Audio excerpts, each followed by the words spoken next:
We're installing fender side markers with lighting from American Modified. Welcome to Displacement Garage! Get ready to take a screenshot of what you're going to need. Using your trim removal tool, go ahead and remove the retaining clips on the inside of your fender liner. After you get those retaining clips removed, grab your 10mm socket and your favorite ratchet and go ahead and get those removed as well. You should have about 3 to 4 per fender liner. We're only going to be removing the front pieces, so that way we can just simply fold down the fender liner on top of the tire. Remove the clip from your existing side marker.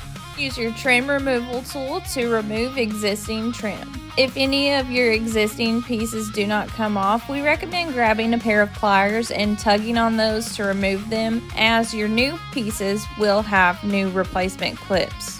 Using your favorite degreaser, clean your surface area. Pull your new wiring through your fender. Remove your adhesive backing. Line up your markers and go ahead and apply those directly to your Jeep Gladiator.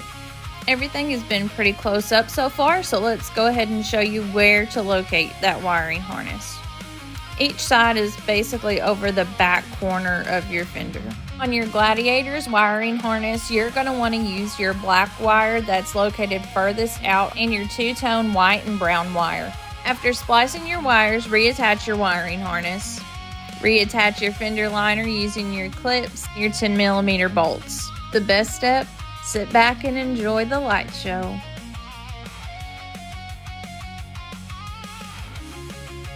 Hands up, let's go!